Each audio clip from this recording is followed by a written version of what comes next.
Assalamualaikum warahmatullahi wabarakatuh. Waalaikumsalam warahmatullahi wabarakatuh. Gimana keadaan ibu-ibu semua? Apakah sehat hari ini? Alhamdulillah sehat. Nah, jadi malam ini tuh sebelumnya saya memperkenalkan diri saya dulu ya. Perkenalkan, nama saya Sylvius Pita Putri. Saya adalah salah satu mahasiswa dari Politeknik Pembangunan Pertanian Bogor. Nah, kebetulan saya di sini mendapatkan tugas yaitu penyuluhan mengenai silase, yang mana silase ini berguna untuk meningkatkan produktivitas ternak gitu. Nah, ibu-ibu semuanya udah tahu belum sih apa itu silase gitu? Belum. Nah, kebetulan belum tahu. Nah, jadi saya di sini bakalan sedikit memberi pengetahuan nih buat ibu-ibu semuanya tentang pembuatan silase, apa aja manfaatnya. Nah, baik. Nah, apa sih itu silase? Jadi, ibu-ibu semuanya, silase itu adalah pakan ternak yang dibuat dari bahan baku berupa hijauan pakan ternak, baik rumputan, kacang-kacangan maupun dedaunan, atau mungkin bisa dari limbah pertanian, contohnya kayak jerami padi ataupun kayak batang jagung gitu ibu-ibu. Nah, apa sih tujuannya gitu kan? Mungkin ibu-ibu belum ada yang tahu nih kenapa silase itu sangat berguna gitu kan. Tujuan dari silase itu apa sih gitu kan? Jadi tujuan pembuatan silase itu adalah untuk mengawetkan nutrisi bahan baku segar agar bisa digunakan pada saat musim kering atau musim hujan. Jadi kayak sebagai cadangan pakanan ternak lah pada saat musim hujan ataupun musim kemarau gitu. Jadi ibu-ibu tuh gak perlu bingung lagi nih, kayak misalnya musim hujan gimana ya, mau ngarit tapi hujan gitu. Terus juga misalnya kekeringan nih, rumputnya pada gak bagus untuk dikasihkan makan ternak. Jadi solusinya itu yaitu dengan membuat pakan silase ini agar bapak ibu semuanya nggak bingung lagi lah gitu, kayak gimana lah nyari pakan tambahan buat ternaknya biar ternaknya nggak kelaparan lagi gitu. Nah, pasti dari ini pasti kita juga pengen tahu kan apa aja manfaat dari pembuatan silase ini. Nah, yang pertama ketersediaan pakan sepanjang tahun, terutama pada saat musim kemarau. Nah, yang bagaimana yang saya telah sebutkan tadi kan ini tuh untuk ketersediaan pakan ya. Jadi silase itu bisa dibuat dalam jangka waktu 1 tahun. Kayak misalnya ibu-ibu nih kayak males ngarit setiap hari, capek gitu. Nah, silase ini tuh bisa digunain buat cadangan makanan gitu. Terus mengurangi limbah tanaman hijau saat panen berlimpah. Nah, jadi yang mengurangi limbah tanaman hijau ini kayak yang saya sebutin tadi itu kayak jerami padi gitu kan. Nah, itu kan limbahnya kadang tuh banyak tuh, gak tahu mau digimanain atau gimana gitu kan. Jadi pembuatan silase ini juga bisa tuh dijadiin salah satu untuk mengurangi limbah dari tanaman dari jerami padi tersebut. Nah, yang ketiga yaitu adalah peningkatan produktivitas ternak karena silase mengandung energi dan protein yang cukup tinggi. Nah, jadi selain untuk ketersediaan pakan, untuk mengurangi limbah tanaman, jadi silase ini tuh juga berfungsi atau bermanfaat untuk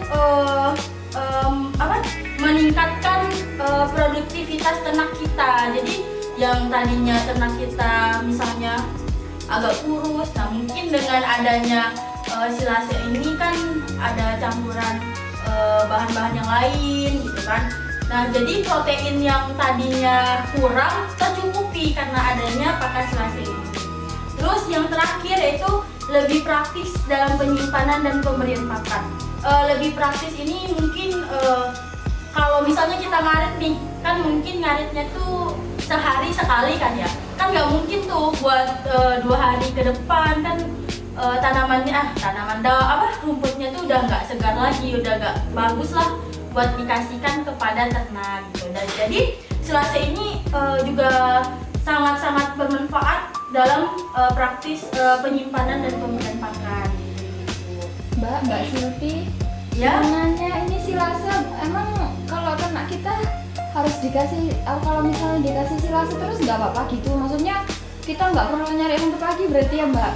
Nah iya, enggak, kita bisa nyari rumput lagi, tetapi itu sebagai salah satu alternatif supaya pada saat musim hijau dan kemarau kita tuh udah gak sibuk-sibuk lagi lah gitu nyari pakan buat ternak kita. Sama misalnya nih kita kan nggak setiap hari kita tuh ngambil rumput gitu. Nah mungkin kita ada kegiatan lain. Nah dengan adanya silase kita tuh kayak bisa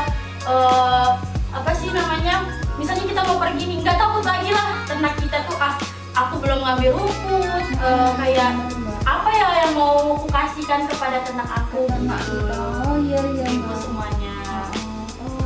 Paham. Nah, gimana ibu-ibu? Iya lanjut Mbak. Lanjut, Mbak. Iya. Ya, lanjut, kita lanjut ya. Api iki. Ya siap. Nah sekarang kita masuk ke ciri-ciri silase yang baik nih ibu-ibu semuanya. Nah ibu-ibu tuh harus tahu nih silase yang baik itu gimana, agar kalau misalnya kita mau membuat silase tuh gak salah-salah. Takutnya bikin silase gitu kan, tahu-tahu jamuran lah silasenya, kemasukan kemasukan udara gitu saat proses pembuatan itu kan menjadi silasenya nggak layak lah buat digunain kepada ternaknya. Berarti kalau berjamur nggak boleh dikasihin ya? Nggak boleh mbak, karena nanti takut pencernaan ini ya, ternaknya terganggu ya ibu. Oke. Nah kita masuk nih ke ciri-ciri silase yang baik nih ibu-ibu semuanya. Jadi silase yang baik itu dapat dijadikan sebagai pakan ternak jika memenuhi standar. Nah minimal tuh secara mikroskopi dan organoleptik. Nah yang pertama itu warna hijau atau kekuningan. Jadi bentuk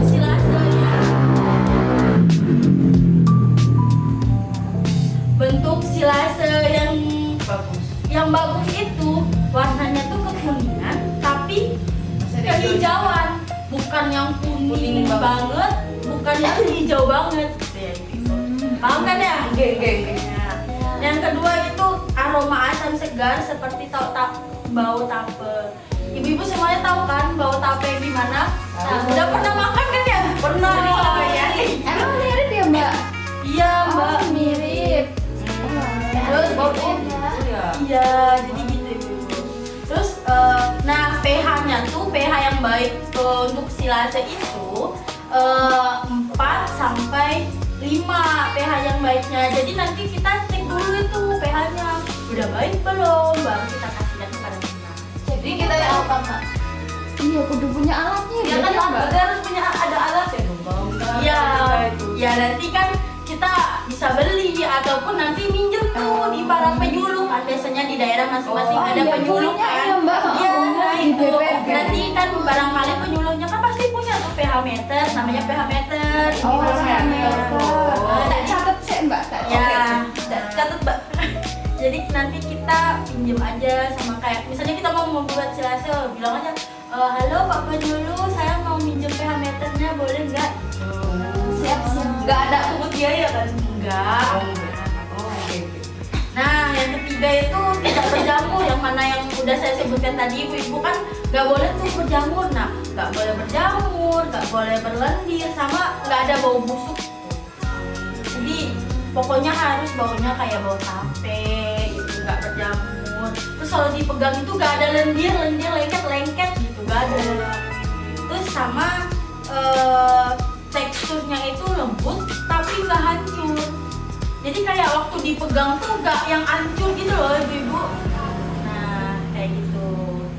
Baik, selanjutnya nah kita masuk ke tahap prosedur pembuatan silase nih ibu-ibu semuanya. pasti dari tadi kan apa sih, gimana sih cara bikin silase itu dari tadi kan udah dijelasin manfaatnya apa, tujuannya apa gitu kan. Nah masuklah kita ke prosedur pembuatan silase.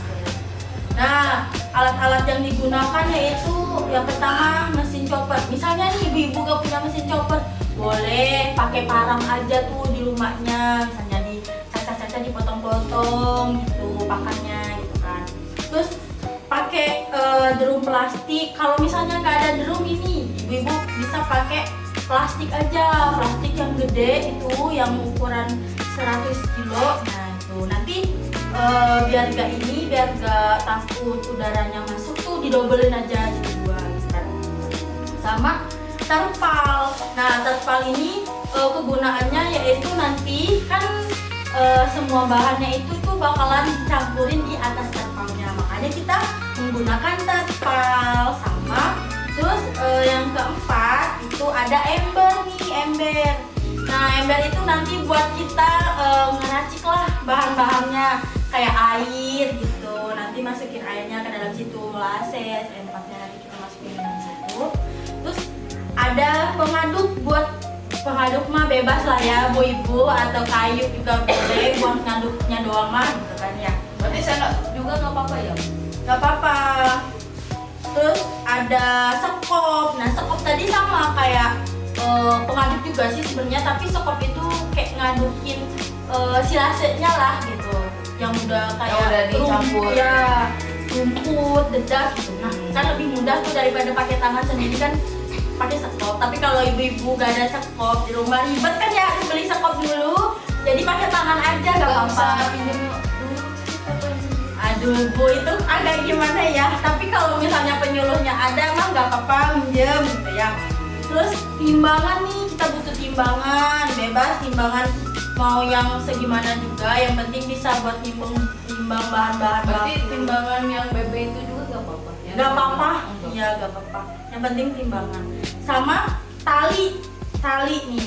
Nah tali itu nanti digunain buat ngikat. Itu buat ngikat silase yang udah jadi. Kan udah dicampurin, udah dimasukin ke kantong kresek. Nah baru kita ikat. Terus, nah pH meter yang saya sebutin tadi itu kan pH meter kan ya, bahan-bahannya pH meter. Nah itu kan udah saya sebutin tadi. Mungkin ibu-ibu bisa minjem sama penyuluh, atau misalnya ada petani mungkin yang juga punya pH meter, jadi kan bisa minjem dulu lah gitu. Nah terus bahan-bahan yang digunain nih, yang pertama itu yang udah saya sebutin tadi. Mungkin di sini macam-macamnya itu yang bisa digunain ya, banyak sebenarnya ibu-ibu, apa aja bisa digunain. Tapi misalnya ada ibu-ibu nanam rumput kayak rumput raja atau rumput odot, atau mungkin kacang-kacangan kayak indigo vera, atau yang udah saya sebutin tadi jerami padi atau rumput gajah, mungkin ibu-ibu adalah mungkin. Atau mungkin saya lagi nanam jagung nih, mungkin ini jagungnya bisa digunain buat pakan silase. Jadi yang ada di sekitar kita aja lah, atau rumput lapangan juga kita bisa digunain. Nah habis itu ada dedak padi nih. Mungkin misalnya nih padi kan udah tau lah ya ibu-ibu, dedak padi kan ya. Jadi nanti misalnya kita lagi mesin padi nih, dedaknya kita ambil aja atau enggak kita beli buat pembuatan silase gitu kan. Habis itu ada molases. Nah molases ini namanya tuh tetes tebu. Nah namanya itu tetes tebu. Jadi molases ini tuh nanti kayak gula merah gitu ibu, manis kok dia gitu. Nah habis molases ini biasanya dijual kayak di bahan-bahan pertanian lah gitu ada. Terus E4 gitu. Nah E4 ini yaitu probiotik yang dimana digunain buat campuran molases dan E4. Nah yang terakhir itu air pelarut. Nah air ini air biasa aja kok ibu. Jadi air ini nanti digunain buat ngelarutin molases sama E4-nya, nanti dilarutin dulu gitu. Paham kan ya prosedur pembuatan silasenya ibu-ibu semua? Insya Allah paham. Serius? serius nih. Nanti paham-paham aja, nanti sampai di rumah apa ya yang tadi Mbak Silvi bilang kok saya lupa gitu. Kalau misalnya saya lupa nanti saya santet ke Mbak Siti. Oh iya boleh, nanti bisa chat saya aja gitu buat Kalau nanya-nanya. pengen langsung boleh. Boleh, nanti tinggal ketemu saya aja. Oke. Makasih Mbak Siti. Nah, yang terakhir yaitu langkah kerja pembuatan silase ini. Yang pertama itu bahan baku yang sudah dikeringkan atau diangin-anginkan, yang tadi yang udah terus dipotong atau dicacat kan. Tujuannya itu buat memperkecil rumput-rumputan tadi. Nah itu tuh dipotong dulu, jangan nanti ibu-ibu udah diambil nih rumputnya langsung itu dibuat silase, jangan gitu ya, harus dipotong-potong dulu, dikecil-kecilin. Terus, nah hasil itu kemudian dihamparin tuh di atas terpal. Kan tadi kita udah nyiapin terpal kan ya? Iya. Ya terpalnya Ya, udah, Mbak. ya kan udah nyiapin terpal. Nah habis itu diaduklah dengan bahan-bahan tadi, diaduk dengan bahan-bahan seperti dedak tadi kan, udah saya bilang dedak, empat sama molasses tadi. Nah, terus menaburkan dedak padi secara merata di atas hamparan bahan tadi, bahan dedakan yang saya jelasin tadi. Terus, nah selanjutnya itu melarutkan empat sama molasses dengan air. Nah, di dalam ember nih nanti molassesnya dituangin, empatnya dituangin, terus diaduk dulu. Kenapa? Biar semua cairan yang ada di situ tuh bekerja. Biar nanti silasenya tuh jadi. Nanti kalau kita langsung campurin ke dalam rumputnya aja, misalnya kita nggak dipisah dulu nih empat sama molassesnya, nggak dipisah dulu, langsung dicampurin kepada rumputnya, takutnya nanti silasenya nggak jadi nih ibu-ibu semuanya. Jadi harus dilarutin dulu, terus agar bahan aktifnya bekerja dulu gitu ya ibu-ibu semuanya. Kemudian itu, nah bahan-bahan yang udah kita larutin tadi, nah barulah tuh kita cimprat-cimpratkan lah tuh ke dalam ke atas rumputan yang udah kita iniin, dah kasih dedak, kita kasih rumput, nanti cimprat-cipratin ke secara merata airnya tadi. Nah selanjutnya tuh udah diadukkan, udah tercampur, udah kita cipratan, aduklah tuh sampai merata semuanya ibu-ibu. Nah semuanya udah selesai, jadi tuh silase yang udah jadi tadi, yang udah kita aduk-aduk, kita masukin lah ke dalam plastik yang udah saya bilang tadi, plastik gede kan. Nah jangan lupa plastiknya nanti dilapisin tuh ibu-ibu jadi dua, biar apa? Biar gak kemasukan angin. Jadi nanti bungkusnya jangan sampai ada anginnya, takutnya silasenya gak jadi, ya kan? Kalau aku pakai ember bekas cat itu boleh nggak Kak? Boleh, tapi asalkan embernya tuh ada tutupnya. Ya pasti. Ya, sama nggak ada bolongannya. Berarti harus padat banget Iya, ya. harus kedap udara banget gitu ya.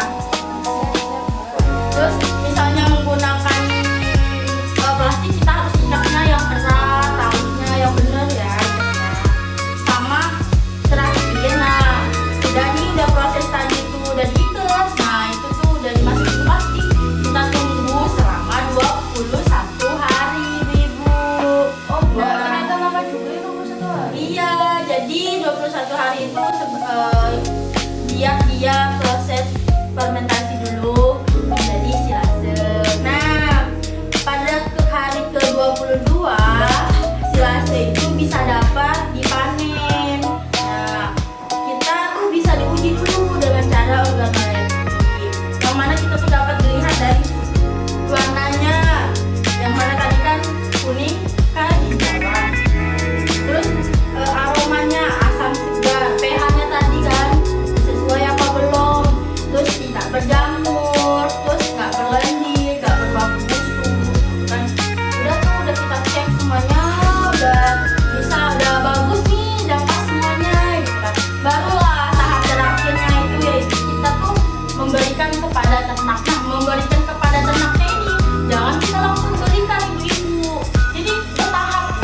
Kan biasanya sapinya kan dikasih makan rumput biasa, ini kan kita kasih makan silase, takutnya sapinya kaget kan, karena kayak gak kebiasa. Jadi takutnya nanti silasenya gak dimakan sama sapinya gitu. Jadi kita harus mencoba dikit-dikit dahulu agar sapinya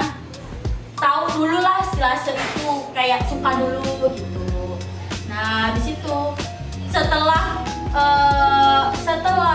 sapinya udah mengenal, barulah kita bisa ngasihnya secara teratur sesuai dengan takaran yang kita berikan ke sapi kita kayak biasanya gitu ibu-ibu semuanya.